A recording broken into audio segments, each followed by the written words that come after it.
Hello, my name is Jordan Waters, and I will be presenting on the effects of climate-smart practices in a drought-tolerant bradyrhizobium isolate across the Mid-South region. In terms of greenhouse gas emissions, the number one perpetrator is carbon dioxide, followed by methane and nitrous oxide. Although present in much smaller concentrations, nitrous oxide is roughly 300 times stronger than carbon dioxide as a global warmer. Looking at nitrous oxide, most of the production comes from the use of synthetic nitrogen chemical fertilizers in agriculture, which are broken down by soil microbes into nitrous oxide. The greenhouse gas then accumulates in our atmosphere and traps in heat. One way to mitigate increasing concentrations of nitrous oxide in our atmosphere is by using climate-smart agricultural practices.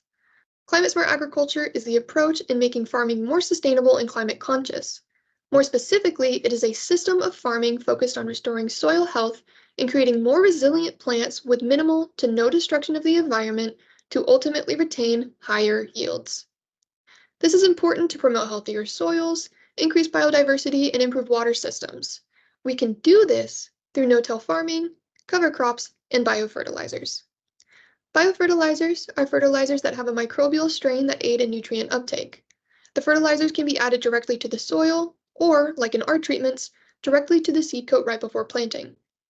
Another aspect is no-till farming, where the soil is undisturbed during planting.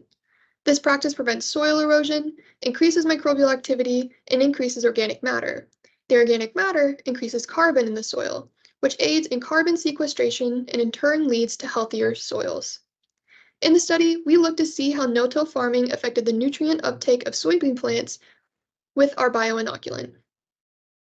To do this, we planted in 3 states, Arkansas, Louisiana, and Missouri, all in no-till or conventional fields. Arkansas and Louisiana were planted on research fields in a randomized complete block design, whereas Missouri was planted in a commercial field.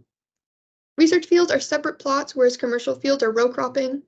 Row cropping was done based off of the equipment and planted without breaks, unlike the research field where there is defined blocks. There were 3 treatments: our no inoculant control, our TXVA treatment, and our positive control, a fungal-based bioinoculant known as TAG. At the planting, mid-harvest sampling, and harvesting time points, we took soil rhizosphere samples. At mid-harvest sampling, we took plant biomass, plant height, root, soil, and leaf samples. The leaf samples were collected at the V6R1 stage, which is characterized by flower formation and pod production. And prior to harvest, a final soil sample was collected and yield was calculated after harvest.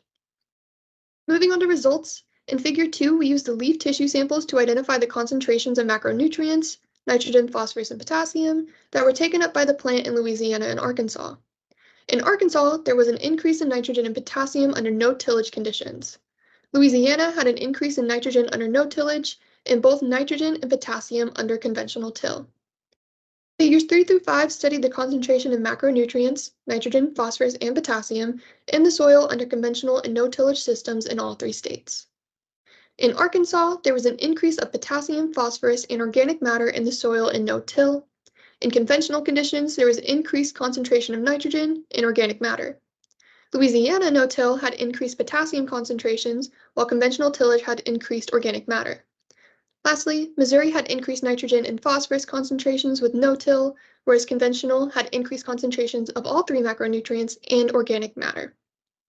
From all this work, we saw an increase in potassium concentration under no-tillage conditions in Arkansas, as well as an increase in nitrogen and potassium levels in Louisiana. Overall, though, there was no statistical difference in conventional and no-till conditions with our results. However, we will be looking towards greenhouse gas emissions to determine how we can continue to mitigate the production of greenhouse gases. This leads me into our future work where we are looking to expand to more climate-smart practices overall, like using cover crops in the fields. We are also going to conduct more trials in different states and optimize our procedures during sampling collection.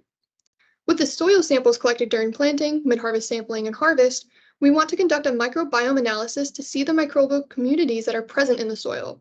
We want to understand what bacteria are causing these nutrient changes. Lastly, we'll measure the changes in greenhouse gas emissions between our conventional and no-tillage fields to see the impact of these different farming practices. I would like to thank the Mid-South Soybean Board for funding this research, and my PI, Dr. Chang, and Angie Torres to allow me to present it. Thank you.